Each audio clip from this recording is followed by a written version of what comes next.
Indonesia merupakan negara terbesar kedua penghasil sampah plastik di dunia. Ada sekitar 6,2 juta ton per tahun yang dihasilkan dari sektor industri maupun sektor rumah tangga. Hal ini berdampak kepada kerusakan lingkungan dan ekosistem laut. Karena plastik terurai memakan waktu sekitar 10 sampai 20 tahun. Itu akan kami bicarakan di program Parlemen Bicara, Suara Wakil Rakyat. Tapi sebelum itu, kita akan saksikan profil singkat dari anggota DPR RI berikut ini.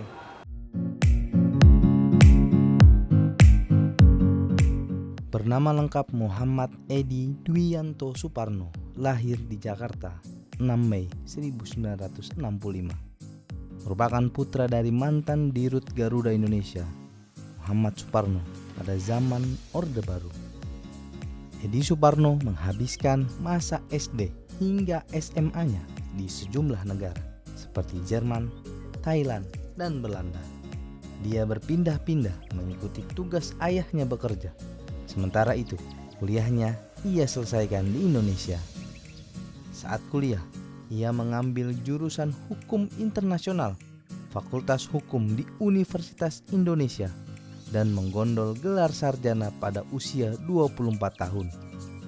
Edi juga meraih magister hukum di UI dengan predikat cum laude. Edi Suparno adalah pebisnis dan politikus. Saat ini ia menjabat sebagai Direktur Bakri & Brother setelah sebelumnya bergabung menjadi Chief Financial Officer atau CFO PT Bakri Indo Infrastruktur pada Juli 2008. Dia mempunyai pengalaman di dunia perbankan selama 20 tahun, termasuk bekerja di berbagai negara di Asia seperti Singapura dan Hong Kong. Edi juga pernah mengembangkan karirnya sebagai Direktur Investasi di Merrill Lynch. Dia mempunyai pengalaman menjadi komisioner pada Bakri Sumatera Plantation Tbk. Di Kamar Dagang dan Industri Kadin Indonesia, ia menjabat sebagai Ketua Komite di Kamar Dagang dan Industri Indonesia untuk Inggris dan Infrastruktur Eropa Barat. Sebagai politikus, ia adalah Sekretaris Jenderal Partai Amanat Nasional atau Sekjen PAN dalam kepengurusan periode 2015 sampai 2020. Saat ini, beliau menjabat sebagai Wakil Ketua Komisi 7 DPR RI. Laki-laki yang memperistri Sawitri Harjo Prakoso telah dikaruniakan 2 orang anak. Terpilih menjadi anggota DPR RI periode 2019 sampai 2024. Edi Suparno terpilih menjadi anggota DPR RI periode 2019-2024 setelah memperoleh 45.081 suara dari daerah pemilihan Jawa Barat 3 yang meliputi Kota Bogor dan Kabupaten Cianjur. Saat ini, beliau menjabat sebagai Wakil Ketua Komisi 7 DPR RI. Itulah profil singkat dari anggota DPR RI yang fokus dalam bidang lingkungan.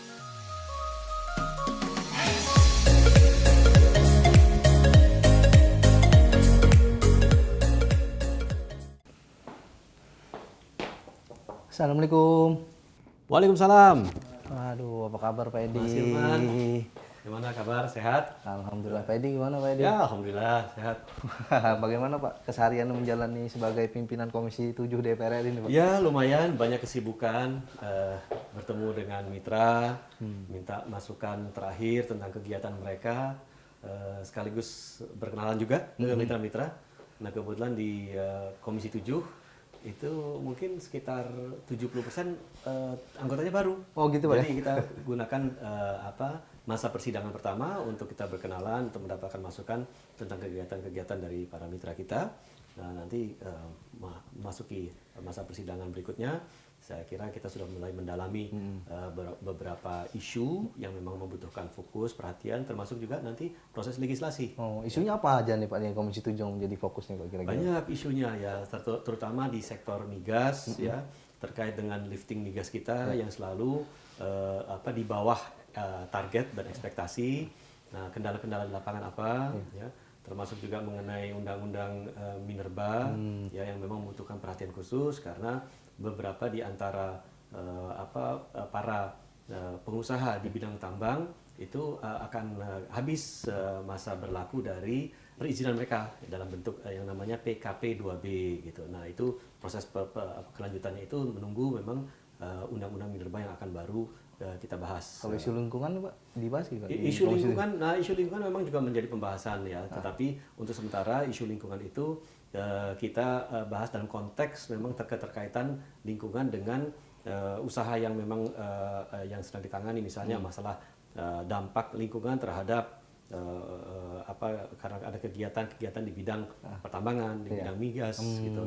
Nah, saya kira itu yang paling besar. Termasuk juga isu-isu lingkungan yang sekarang lebih aktual, ya, terutama yang terkait dengan pencemaran, ya, pencemaran ya akibat gaya hidup kita, gitu. Nah, itu juga menjadi fokus perhatian kita. Nah, ini Pak, karena Bapak ada di komisi yang memang membidangi lingkungan, kita dari tim ingin berkonfirmasi nih Pak, ngobrol sejenak dengan Bapak terkait dengan memang pencemaran lingkungan, ya terutama dengan bagaimana tercemarnya lingkungan akibat sampah plastik. Nah, bagaimana tanggapan Bapak? Ini Indonesia bisa dibilang prestasi atau bukan sih Pak?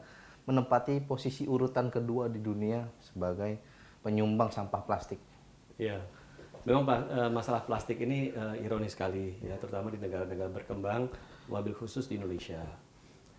Seperti yang kita ketahui, plastik itu merupakan salah satu produk yang memang sulit, bahkan tidak bisa didaur ulang, sehingga apapun yang sekarang terdapat di dalam pembuangan kita, di dalam saluran pembuangan umum, bahkan di sungai dan di laut, ya itu akan tetap menjadi bahan yang tidak akan hilang, ya tidak akan hilang, tidak akan larut di dalam cairan, sehingga ya banyak sekali terjadi kerusakan lingkungan akibat itu, bahkan kerusakan ekosistem, ya terutama habitat dari penghuni laut, ya ikan. Kita lihat, bahkan kita juga sudah saksikan bahwa banyak mamalia laut itu yang memakan plastik itu sehingga akhirnya mereka mati, dan ada kemungkinan mamalia tertentu akan punah nanti dalam waktu dekat. Kita memang penyumbang, ya ini bukan prestasi, saya pikir ini sebuah ironi yang besar. Kita merupakan penyumbang sampah plastik ke laut yang kedua terbesar setelah Cina. Yang ketiga Vietnam, kemudian negara-negara lain seperti Bangladesh, Filipina. Nah, jadi itu memang harus kita harus waspadai, dan itu berujung pangkalnya itu ada pada kesadaran masyarakat. Karena kita tahu bagaimana menggunakan plastiknya, tetapi tidak ada kebijakan untuk penggunaan pasca pemanfaatan plastik itu. Apakah dibuang, bagaimana cara membuangnya, sebaiknya dipisahkan atau apa. Nah, ini hal-hal yang memang membutuhkan edukasi masyarakat, tetapi lebih daripada itu, karena permasalahannya sudah kronis, diperlukan juga sekarang peraturan, ketentuan dari pemerintah agar masalah penggunaan plastik ini bisa dikendalikan dengan baik. Nah, tapi kalau menurut Bapak sebenarnya ini karena gaya hidup, apa karena memang sektor industri yang semakin tumbuh besar nih Pak terkait dengan penggunaan plastik ini Pak? Sekarang ini saya lihat memang kebiasaan kita menggunakan plastik dan gampang didapatkan plastik itu dari kegiatan belanja, terus kemudian juga dari kegiatan-kegiatan lainnya industri, ya. Itu memang masalah plastik itu seakan-akan menjadi salah satu produk yang gampang diakses dimanapun juga, di minimarket, ya, bahkan di pasar. Bahkan yang di pasar itu yang plastik hitam itu adalah sampah plastik yang memang paling sulit untuk didaur ulang, bahkan itu tidak bisa didaur ulang sama sekali. Harganya sangat murah, tetapi juga produk itu sangat berbahaya itu untuk lingkungan. Tapi ini kan murah digunakan untuk yang masyarakat kecil menengah ke bawah, tapi kan menjadi ironi juga Pak. Maksudnya hari ini bahwa penggunaan bahan-bahan yang non plastik itu agak mahal. Ini bagaimana tanggapan Bapak? Ya, jadi memang harus ada kebijakan, ya, ada kebijakan yang melarang penggunaan plastik, khususnya plastik yang berbahaya. Jadi saya kira kebijakan itu harus bertahap, ya, agar bahan yang paling berbahaya dan umumnya itu adalah bahan plastik yang paling murah itu diberikan larangan atau disinsentif, ya. Misalkan saja itu diberikan harga yang paling mahal sekarang itu, ya. Kalau memang itu memang masih berjual belikan. seperti yang diketahui sekarang pun kalau kita belanja di supermarket ya itu ada di daerah-daerah tertentu atau di supermarket tertentu yang mereka mengenakan biaya untuk membeli bahan plastik itu. Saya kira kedepannya memang bahan-bahan daur ulang yang harus digunakan. Dan sekarang ini kita sudah lihat banyak sekali penggiat lingkungan yang sudah mengkampanyekan untuk tidak menggunakan sedotan plastik. Ya, jadi sedotan itu apakah sedotan dari kertas yang daur ulang ya ataukah sedotan besi yang dibeli gitu ya, sedotan dari metal yang kita beli sendiri dan itu bisa dipergunakan berkali-kali. Saya kira itu salah satu upaya kampanye yang baik, tetapi kampanye itu masih terbatas di kalangan terbatas. Sementara penggunaan plastik itu ya boleh dibilang masif penggunaannya ya dan di kalangan yang relatif menyeluruh dari masyarakat kelas atas sampai bawah, masyarakat perkotaan, pedesaan ya, dan itu tidak mengenal rentang usia ya. Bahkan masyarakat yang boleh dikatakan sudah lebih lanjut usianya itu masih menggunakan plastik karena memang terbiasa sudah belasan puluhan tahun itu menggunakan plastik sekehendaknya gitu. Tapi kalau menurut Bapak sebenarnya kebijakan plastik berbayar ini efektif sih Pak? Saya kira efektif untuk mengurangi penggunaan, tetapi tidak efektif untuk mengendalikan proses dari distribusi plastik. Ya, saya kira itu memang harus ada tadi saya sampaikan ada insentif maupun disinsentif yang diberikan oleh pemerintah. Ada pemberian peraturan yang memang ketat tentang distribusi dan penggunaan plastik, termasuk bagaimana plastik itu setelah digunakan itu harus daur ulang atau dibuang di tempat-tempat yang memang bisa ditampung untuk pelaksanaan daur ulang berikutnya. Nah itu saya kira yang sangat penting. Terakhir juga yang memang penting ya saya kira adalah kampanye. Bagaimana kita bisa mengkampanyekan, mensosialisasikan penggunaan plastik itu secara lebih bertanggung jawab. Ya, bagaimanapun kita sebagai warga negara yang bertanggung jawab, ya, yang kita perhatikan bukan penggunaan plastik kita bagi kita, tapi bagi generasi di bawah kita. Iya pemirsa, kita akan lanjutkan pembicaraan kami dengan Bapak Edi Suparno tetap di Parlemen Bicara Suara Wakil Rakyat.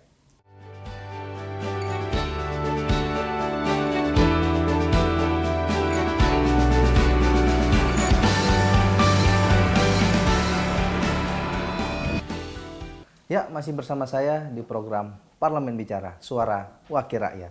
Masih bersama saya Bapak Edi Suparno sebagai Wakil Ketua Komisi 7 DPR RI. Tadi kita sedikit sudah membicarakan tentang bagaimana kerusakan lingkungan yang diakibatkan oleh sampah plastik. Pak, sebenarnya saya masih ingin menyoroti terkait dengan dampak-dampak kerusakan lingkungan akibat plastik yang ditimbulkan dari industri ini, Pak. Limbah-limbah industri. Bagaimana Bapak melihatnya? Sebenarnya pemerintah atau DPR sudah tegas belum terkait dengan pembuangan limbah yang dari industri ini, Pak? Kalau limbah saya kira relatif tegas ya, dan peraturan juga sudah ketat.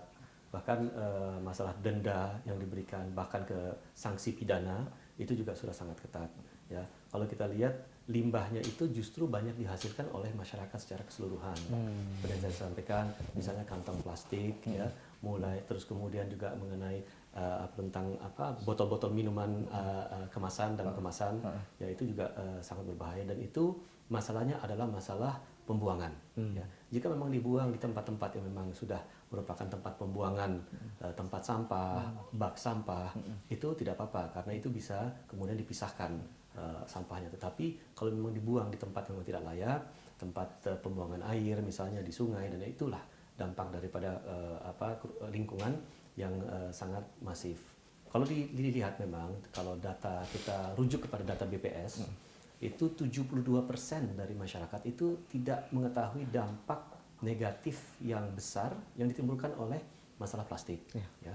Nah, sehingga memang dalam hal ini dibutuhkan komunikasi, informasi dan edukasi terutama kepada masyarakat ya, bahwa dampak terhadap lingkungan yang diakibatkan oleh sampah plastik yang dibuang secara tidak pada tempatnya, tidak bertanggung jawab, itu justru akan masif sekali. Dan inilah yang sekarang ini kita lihat dan contohnya di dalam musim hujan ini kita lihat banyak sekali masalah banjir karena ya memang saluran pembuangan mampet ya, dan kalau dilihat diurai apa yang menjadi penyebab mampetnya saluran pembuangan itu ya salah satu yang terbesar adalah plastik gitu ya. Nah, berarti gaya hidup buang sampah sembarangan ini masih tinggi Pak ya di masyarakat? Sangat tinggi. Jadi kita lihat dan gaya hidup pembuangan sampah yang dianggap mudah itu ya itu sudah menjadi kebiasaan memang ya. Nah, kita lihat juga berdasarkan data yang sekarang ada, 10 tahun yang lalu kurang lebih pembuangan plastik itu 9% dari total sampah yang kita buang secara tidak pada tempatnya. Kemudian 5 tahun berikutnya itu meningkat menjadi 11%. Tahun lalu itu sudah sampai dengan 16% gitu loh. Jadi kalau memang kita tidak menjaga hal ini, jadi kadar plastik atau plastik yang masuk ke dalam total jumlah sampah yang dibuang secara sembarang, secara tidak bertanggung jawab dan secara tidak pada tempatnya itu bisa sangat besar. Dan ini yang harus kita cegah. Tapi sebenarnya kalau Bapak lihat sebagai anggota DPR RI, sebenarnya upaya yang dilakukan pemerintah daerah untuk mencegah sampah masuk ke dalam laut ini udah maksimal atau belum sih? Ya, peraturan itu kan memang harus menyeluruh ya. Di pusat harus mengeluarkan peraturan yang jelas tentang tata cara pengolahan dan pembuangan sampah, terutama yang berbasis plastik ya.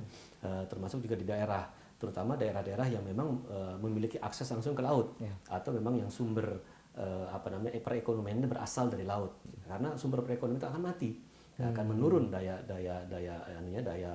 produksinya jika memang itu tidak ditangani dengan baik. Jadi saya kira daerah itu memiliki kepentingan yang sangat besar untuk mengeluarkan perda yang ketat, perda yang memang bisa menjamin keberlangsungan ekosistem yang menjadi salah satu penyumbang dari APBD mereka, ya, agar itu tetap berjalan secara berkesinambungan. Oleh karena itu harus dikeluarkan perda-perda yang memang menunjang untuk masalah tidak saja masalah pembuangan plastik, tetapi juga bagaimana plastik itu ditangani. Kan ada caranya adalah bagaimana kita kemudian mengurai plastik, kemudian bagaimana kita melakukan recyclingnya, ya, daur ulangnya, ya. Bahkan kalau tidak bisa di recycling, ya mau tidak mau kita harus membusukkannya gitu plastiknya. Caranya seperti apa? Dan saya kira itu bagian dari proses yang memang membutuhkan edukasi kepada masyarakat ya. Tapi DPR sendiri sudah melakukan itu belum sih Pak? Aturan-aturan atau mengeluarkan atau ingin mengeluarkan aturan-aturan tegas terkait dengan pengendalian penggunaan plastik ini Pak? Saya kira dalam perjalanan ini kita memang masih melihat ya, bagaimana pemerintah pusat maupun daerah itu melakukan pengendalian itu melalui peraturan-peraturan ya, ketentuan baik itu ketentuan dari pusat maupun perda-perda yang ada di daerah. Kalau memang kita rasakan perlu adanya pengendalian plastik yang lebih besar lagi, saya kira itu termasuk di dalam undang-undang yang memang berkaitan langsung dengan lingkungan yang perlu kita bahas bersama, dan kita dalam hal ini DPR bisa menginisiasi atau mendesak pemerintah agar ada ketentuan yang lebih tinggi lagi, peraturan yang lebih tinggi lagi yang bisa menjadi payung nasional untuk pengendalian sampah plastik ini. Tadi Bapak banyak menyampaikan soal kampanye yang harus dilakukan oleh pemerintah, DPR pun juga untuk agar masyarakat juga tidak sadar ya Pak tentang penggunaan plastik. Tapi jangan dijawab dulu Pak, kita akan kembali pada segmen yang selanjutnya. Tetap di Parlemen Bicara, Suara Wakil Rakyat.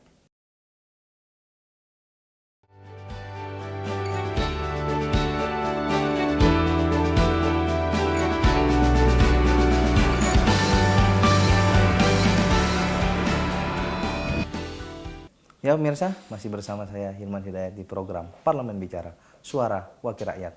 Masih bersama Bapak Edi Suparno. Pak, tadi kita sudah banyak ya Pak sedikit membicarakan tentang pengendalian sampah. Sebenarnya apa yang harus dilakukan pemerintah atau kampanye-kampanye nasional, karena hari ini yang tadi kata Bapak juga katakan ya kebijakan itu masih bersifat lokal atau di daerah-daerah tertentu tapi belum bisa menyeluruh. Bagaimana tanggapan Bapak sendiri? Saya kira kampanye ini harus memiliki gaung secara nasional dan menyeluruh ke seluruh sektor masyarakat dan ke seluruh rentang usia.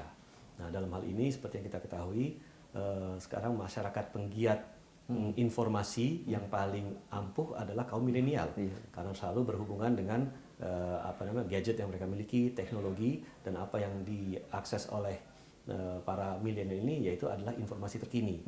Nah, jadi saya kira yang paling baik adalah bagaimana pemerintah dan bersama-sama seluruh elemen masyarakat yang ada kita melakukan kampanye nasional terkait bahaya dari penggunaan bahan plastik yang tidak pada tempatnya, terutama pembuangan bahan-bahan berbasis plastik itu. Dan itu dikampanyekan secara nasional oleh pemerintah, tidak hanya semata-mata pemerintah saja, tetapi melibatkan elemen-elemen yang terkait dengan unsur-unsur milenial ini. Karena bagaimanapun juga sekarang ini salah satu kanal yang paling efektif untuk mengkampanyekan segala sesuatu, mengkomunikasikan berita informasi adalah melalui media sosial.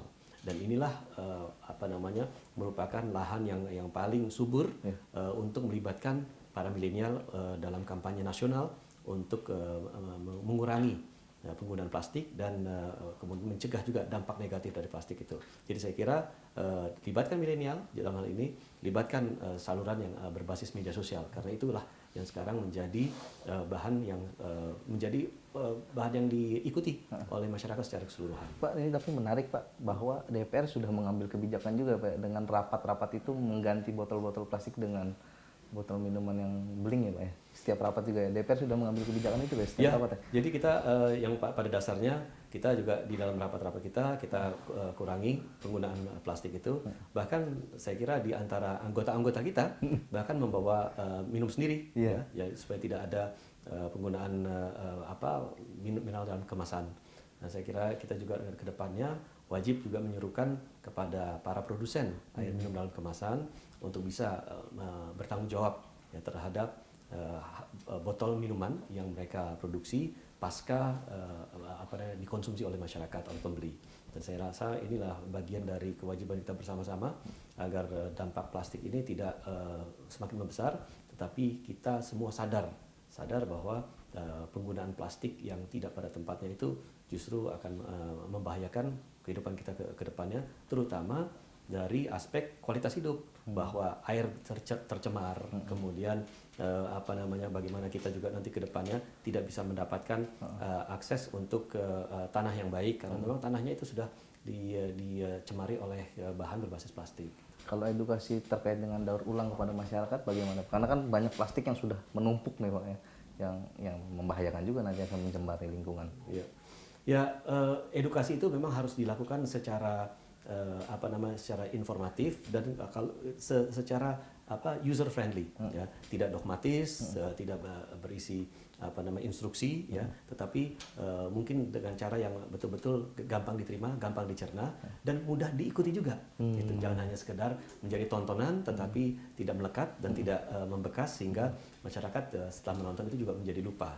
Jadi saya kira itulah salah satu tugas kita untuk menggunakan kanal-kanal yang ada sekarang ini untuk mengkomunikasikan hal tersebut, apakah melalui YouTube, melalui Facebook atau melalui hal yang lain. Jadi saya kira banyak cara yang mudah dan murah untuk mengkomunikasikan itu tetapi efektif.